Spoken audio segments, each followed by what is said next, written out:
Buenas noches, bienvenidos a Odisea. El argentino, Leo, a diferencia de los americanos del norte o de casi todos los europeos, no se identifica con el Estado. Ello puede atribuirse a la circunstancia de que en este país los gobiernos suelen ser pésimos, o al hecho general de que el Estado es una inconcebible abstracción. Y una nota: el Estado es impersonal. El argentino solo concibe una relación personal. Por eso, para él, robar dineros públicos no es un crimen. Compruebo un hecho, no lo justifico o excuso. Esto lo escribió Jorge Luis Borges en un ensayo llamado Nuestro pobre individualismo en el año 1946. Se iniciaba el gobierno de Perón, hace 71 años. Y nos viene a plantear un problema que es la dificultad de la sociedad argentina para obedecer a la ley y no a la voluntad del que manda. Es decir, para establecer la relación, si se quiere, abstracta, impersonal, de una sociedad con un principio general, que es la ley, y no para que se establezca una gobernabilidad basada en el caudillo. Si uno recorre hoy los diarios de estas semanas, este punto de vista, este criterio, es como una linterna que permite iluminar muchísimos problemas de los que dominan hoy la agenda pública y muchísimos desafíos que tiene Macri por delante. Entre otras cosas, porque no está claro quién manda en un momento, en un ciclo político donde el poder está fragmentado, donde Macri gana las elecciones espectacularmente, pero sigue estando en minoría en el Congreso. Por lo tanto, lo que aparece es una incertidumbre respecto de quién manda, lo cual es mucho más inquietante todavía que la idea del caudillo. ¿Por qué? Porque lo que estamos viendo en muchos campos de la vida pública es que la realidad se comporta de acuerdo a quien tiene mayor capacidad de extorsión sobre el sistema. Ya no es la ley, tampoco uno que manda y los demás que obedecen, sino más bien una especie de paralelogramo infinito de fuerzas para definir el propio interés o definir la vida pública. Primer ejemplo: Justicia. Una reunión que publicó en La Nación Iván Ruiz, en la que en la intimidad del poder se dialoga sobre la situación de un juez, Ariel Lijo, que se va convirtiendo en emblemático, muy a pesar de él, que está buscando un asesor de imagen. En esa reunión aparece una emergencia. El Consejo de la Magistratura está por citar al hermano del Lijo, Freddy Lijo, porque su exmujer habló de las propiedades y de los negocios de su exmarido, de Freddy Lijo y del juez Lijo. Se encienden luces de emergencia entre los amigos del juez Lijo, el propio juez Lijo ofrece su renuncia y se produce una reunión donde están el presidente Mauricio Macri, el jefe de los servicios de inteligencia Gustavo Arribas, funcionario, el ministro de Justicia Germán Garabano, funcionario, y Daniel Angelici, vinguero y presidente de Boca Juniors, no funcionario. En esa reunión parece decidirse, digo parece, la suerte del juez Lijo, porque Angelici, el vinguero, dice: yo lo conozco, tengo muy buena relación, siempre jugó bien. Evidentemente, el juez Lijo encontró la forma de presionar sobre el sistema. En este caso, el sistema sería el oficialismo, el Consejo de la Magistratura, la institucionalidad. Y esos tres funcionarios dijeron, bueno, que Lijo no renuncie. Y después se suspendió la reunión en la que había sido convocado su hermano del Consejo de la Magistratura. No todo es tan lineal, porque hoy la sociedad argentina está atravesando una transición. Esto que sucedió produjo un enorme escozor dentro del oficialismo, dentro del gobierno, en muchos amigos del presidente y probablemente en la mitad de la cabeza del presidente, que es más moderna que la mitad donde está alojado el vinguero Angelici. ¿Qué pasó? El mismo ministro de Justicia, Garabano, que había participado de esa reunión, participa de otra reunión con el diputado Pablo Tonelli, que es el que se encargó de llevar adelante la acusación contra Eduardo Freire, y se decidió que Tonelli ahora va a acusar, como acusó, al juez Lijo, que ahora tiene abierta una causa en el Consejo de la Magistratura. ¿Cuáles cambiemos? ¿Es Angelici o es Tonelli? Los dos.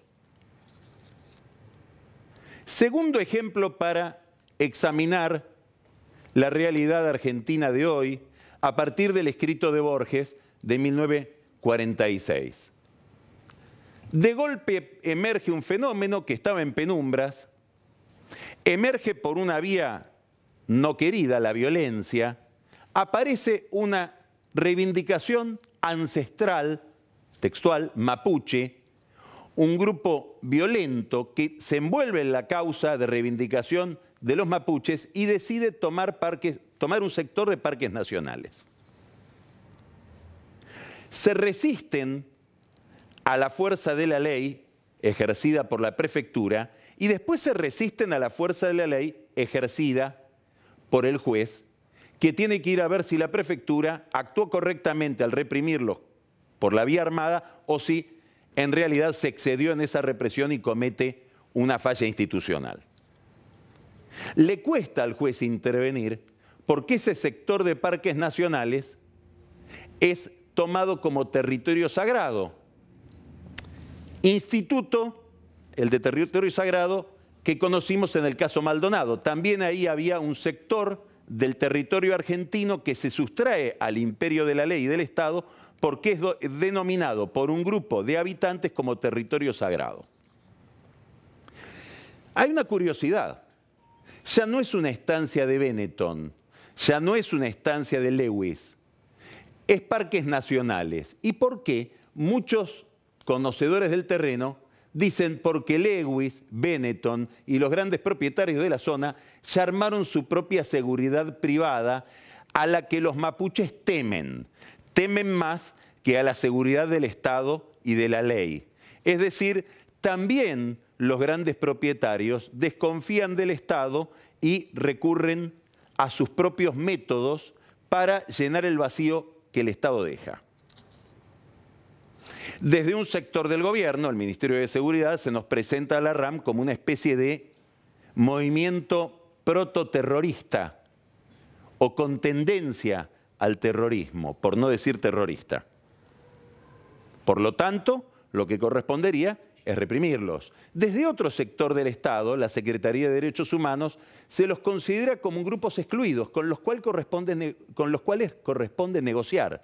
Y el Estado reprime y negocia al mismo tiempo. En el caso de la negociación, en una mesa con preponderantes entidades kirchneristas y la Iglesia bendiciendo lo que sería un acuerdo. Segundo caso que domina hoy la prensa, donde reaparece este problema de los argentinos con el Estado. Y esta forma de entender las relaciones personales como relaciones dominantes, más que el imperio de la ley, como si hubiera una gobernabilidad mafiosa. Tercer ejemplo, la CGT. Y subrayo, la relación del gobierno con la CGT, no con Moyano. El gobierno decidió entablar una relación institucional con la única central obrera reconocida por el Estado, que es la Confederación General del Trabajo, que está comandada por un señor Schmidt, otro que se llama Adair y el señor Acuña. En esa institución, uno de los sindicatos afiliados es el Sindicato de Camioneros, que tiene la Secretaría Gremial a nombre de Pablo Moyano. Muy bien, el gobierno firma un acuerdo con esa entidad, pero los camioneros, Pablo Moyano, decide insubordinarse a ese acuerdo. Probablemente porque su padre entiende, como entendió en el comienzo del kirchnerismo, que la relación entre el gobierno, el Poder Ejecutivo y el sindicalismo no puede pasar por una institución o por un acuerdo institucional, sino por una relación caudillo a caudillo. Kirchner, Hugo, Macri, Hugo. Por lo tanto, el mismo Moyano que había armado esta CGT la desbarata diciendo yo no cumplo los acuerdos que firman mis representantes. Ahí aparece un problema que está en curso de resolución si es que se resuelve. La relación Macri-Hugo Moyano, que tiene demasiadas teclas. Es un polinomio con demasiados factores. Uno de ellos tiene que ver con el fútbol. No solamente porque Moyano, en una alianza con Daniel Angelici, el vinguero que también encontramos en Comodoro Pi, ahora lo reencontramos acá en las relaciones entre el gobierno y el sindicalismo por la vía del fútbol, selló una alianza Angelici con Moyano para que el yerno de Moyano, Chiqui Tapia, comande la AFA. No solamente por eso. Ahora aparece otro problema, que es la relación de Moyano con la barra brava de Independiente. Del entorno de Moyano con la barra brava de Independiente y con la violencia. Anunciamos acá, el lunes pasado, que había una lupa puesta sobre un señor Noray Nakis, íntimo de Julio Grondona, el viejo caudillo de la AFA, que es el vicepresidente de Independiente. Se presumía que la policía lo iba a buscar para ponerlo preso. Hoy está preso. Noray Nakis, vicepresidente de Hugo Moyano en Independiente. Moyano preside Independiente. Aparece otro preso, Roberto Petrov, el polaco, guardaespaldas de Moyano. ¿Se acuerda de Madonna, otro guardaespaldas de Moyano que tuvo un tiroteo en aquel célebre funeral de cuerpo ausente de Perón? Bueno, ahora aparece otro guardaespaldas de Moyano, que es el polaco Petrov, que la policía lo fue a buscar a su casa y se resistió a los tiros. Territorio sagrado, la casa del polaco. Una linda pregunta sería ir anotando cuántos territorios sagrados tiene la Argentina. Y no solamente por las relaciones de violencia o por la imposibilidad de que avance la policía. Los Moyano sospechan que como estamos en un mundo de extorsiones, no se está imponiendo la ley en el caso de la barra brava, sino que los están apretando. Y la primera sospecha no se dirige a Macri, se dirige a un funcionario de la provincia de Buenos Aires que está en penumbras en toda esta historia de Independiente. Cristian Ritondo, nada menos que el jefe de la policía, por lo tanto ligado a las capturas del Bebote Álvarez, primer barra brava preso, de Petrov, el guardaespaldas, de Noray Nakis, el vicepresidente de Independiente. ¿Y por qué sospechan de Ritondo? Porque si de la conducción de Independiente sacáramos a Hugo Moyano por toda esta lista de problemas, sacáramos a Pablo Moyano, que es su vice, igual que en el sindicalismo reproducen las mismas jefaturas, quedarían dos personas al frente de Independiente. Uno se llama Carlos Montaña, el otro Héctor Maldonado. Los dos son de Ritondo. Los moyanos se preguntan, seguramente porque son demasiado paranoicos, ¿no estará Ritondo detrás de todo esto para quedarse con Independiente y reformar la conducción de la AFA? Pregunta. La relación entre el gobierno y Moyano no pasa solamente por el fútbol, no pasa solamente por la AFA, no pasa solamente por la violencia independiente, pasa también por OCA. Tanto Hugo Moyano, su hijo Pablo Moyano, como Patricio Farcú, el dueño de OCA, o tal vez dueño entre comillas, como si fueran socios, consiguieron de la justicia de Lomas de Zamora que se abra el concurso preventivo de la empresa OCA, que tiene una deuda de 3.500 millones de pesos mínimo con la AFIP, por no pagar, escuche bien, porque es una empresa ligada a un sindicato, defendida por los Moyano que se envuelven en la bandera de la justicia social y la reivindicación gremial. OCA está acusada de no pagar aportes patronales, de no transferir los aportes que los trabajadores inclusive hicieron, no los transfirieron a la AFIP. Muy bien, ellos consiguieron, al parecer con la colaboración del presidente del colegio, del rector de la Universidad de Lomas de Zamora y con un directivo del Colegio de Abogados de Lomas de Zamora, que la Corte de la provincia dé vuelta un pronunciamiento del juez Tejada. Sobre el juez Tejada hubo una confusión. Se suponía que él era el que había tomado la decisión. No, el juez Tejada resistía esta decisión y se había declarado incompetente. Vinieron jueces superiores, aparentemente promovidos por Moyano y por Farcú, el socio de los Moyano, o aparentemente socio de los Moyano en OCA, para que se abra el concurso de OCA. ¿Por qué es necesario que se abra el concurso? Porque OCA necesita regularizar su situación con la AFIP para que la AFIP le dé el visto bueno y el próximo jueves el gobierno le extienda a OCA la posibilidad de seguir operando como correo privado. Muy bien, en la AFIP Alberto Abad dice el concurso de OCA corresponde a un periodo de la deuda, pero Farcú, o Moyano, siguió debiendo. Por lo tanto, yo no tengo ninguna posibilidad de darle ese libre deuda fiscal y por lo tanto debemos pensar el Estado, el Ente Nacional de Comunicaciones, va a voltear la licencia de OCA el próximo jueves. Esto es lo más probable. Veremos cómo funciona este paralelogramo de presiones. Por supuesto, Abad está mirándose en un espejo inquietante, que es el espejo de Ricardo Echegaray. Ricardo Echegaray está dando explicaciones a la justicia por hacer planes de pago sospechosos. Por supuesto que Abad no quiere caer en ese retrato. Cuando hablo de planes de pago sospechosos, estoy hablando nada menos que de Chicone, que está sometida a juicio oral toda esa operación.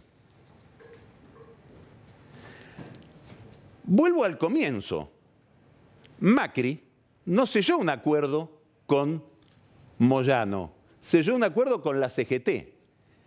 El hijo de Moyano, Pablo, y acá vale una nota que tiene que ver con esto de las relaciones personales y no institucionales. Sindicatos heredados por sus hijos. Pablo Moyano hereda el sindicato de camioneros de papá. Y a Facundo Moyano, papá Hugo, le crea un sindicato especial que es el de las casillas de peaje. Después Facundo dice, yo no voy a ser más sindicalista, pero se queda al frente de la obra social, que es donde está la caja. Y va igual a las reuniones de la CGT porque de a ratos es sindicalista y sale también a criticar la reforma laboral, como su hermano Pablo, que dijo que había corrido la Banelco. Esto produce una crisis en relación con Pichetto, el presidente del bloque de senadores peronistas, y en relación con el resto de la CGT. Y ahora viene lo que nos lleva de nuevo al texto de Borges. Acá no se está examinando ni se está viendo por qué la CGT, que firmó un acuerdo con el gobierno, no lo puede cumplir o no lo hace cumplir. La lógica parece ser otra. Moyano dice, yo no manejo a mi hijo Pablo. Y la CGT dice, disculpa Macri, yo no manejo a Moyano. Y el acuerdo, bueno, son entendimientos personales. ¿Qué pasaría si Macri ahora saca un decreto desde el Ministerio de Salud interviniendo en las obras sociales y dijera, no manejo al ministro de Salud, Daer, Acuña, Schmidt? Alrededor de esta trama de presiones y extorsiones personales probablemente se caiga la reforma laboral, según lo que sabemos hoy, salvo que Macri recupere autoridad institucional frente a la CGT, llame a los sindicalistas y les diga, pónganse de acuerdo ustedes, yo no tengo por qué hacerme cargo de su interna, ustedes firmaron un acuerdo. El tema de la reforma laboral, que lo vamos a analizar dentro de poquito con Marcos Buscaglia, es central para uno de los grandes problemas que tiene el gobierno por delante, reducir costos. Hay otra dimensión de los costos de la economía argentina que tiene que ver con un mercado muy cerrado, con empresas muy protegidas, con sectores que en vez de competir por el mercado buscan reglamentaciones en el Estado para garantizarse un universo de clientes y acumular fortuna sin competencia. Esas prácticas hoy están amenazadas por algo que está sucediendo en este momento en Bruselas. La posibilidad de un acuerdo entre el Mercosur y la Unión Europea que al cabo de unos 10 años termine haciendo que la economía argentina esté más conectada internacionalmente, por eso mismo atraiga más inversiones, tenga más competitividad. Es un acuerdo dificultoso. Macri habló hace 15 días con el presidente Temer de Brasil para decir, ojo que todo eso vos lo tenés en manos de un técnico, no te descuides. El técnico se llama Ronaldo Costa, es un experto en negociaciones con la Unión Europea desde hace mucho tiempo, muy capaz de Itamaraty. Lo cierto es que el problema no es Brasil, el problema es Francia, que quiere proteger a sus agricultores y sobre todo quiere proteger la producción de biodiesel y bioetanol, gran tema en Brasil, y la protección de los productores de carne. Por lo tanto, hasta ahora la oferta de la Unión Europea, llevada adelante por Francia, es muy pobre en materia de biodiesel, bioetanol y carne. Con esa oferta, Brasil dice, nosotros no podemos firmar sencillamente porque el lobby del bioetanol y de la carne en el Congreso nos haría hacer voltear el acuerdo. Son todos acuerdos que tienen que ser convalidados por los parlamentos. Sin embargo, parece que hay una luz en el camino, y es que la Unión Europea, muy condicionada por Francia, dice, nosotros no queremos anunciar nuestra oferta en Bruselas, queremos hacerlo en Buenos Aires el fin de semana que viene en el marco de la reunión de la OMC. Quiere decir que debo pensar, o debemos pensar, que si quieren el escenario de Buenos Aires no es para hacer fracasar la negociación, sino más bien para aprobarla. Esto implica que hay un 70% de probabilidad de que el fin de semana que viene se selle un acuerdo político entre el Mercosur y la Unión Europea. Es un acuerdo que se viene negociando infructuosamente desde hace 15 años y al que Cristina Kirchner, en su estadocentrismo y en su mercadointernismo, se oponía con uñas y dientes. Después hay que ir a un largo trámite legal que tiene que ver con la traducción de ese acuerdo que se negoció en inglés a 24 idiomas y la convalidación por los abogados. Pero sería una fecha importantísima, sobre todo para Macri. ¿Por qué? Porque también hay relaciones extorsivas con el empresariado. Y él confía que es mucho más eficiente que sea el mundo el que nos discipline y no que apelemos a nuestra propia vocación de competitividad, que nos lo impongan desde afuera con este tipo de acuerdos que implican abrir un poco más la economía o abrirla a algo. Relación con la justicia, relaciones mafiosas con los gremios, proteccionismo, empresarios prebendarios, dificultades para abrir la economía. No son problemas de Macri, no son problemas de este momento, ni siquiera son problemas del kirchnerismo. Son problemas que hunden sus raíces en una larga historia del siglo XX. La historia, con sus nudos, con sus dificultades, con sus inercias, son las que imponen este gradualismo que es el más rígido de todos. Vamos a hablar de esto ahora mismo con Luis Alberto Romero, un gran historiador que acaba de republicado, de relanzar una historia de la Argentina del siglo XX muy enfocada en este tema, el problema de la relación de los argentinos con el Estado. Ya empezamos Odisea.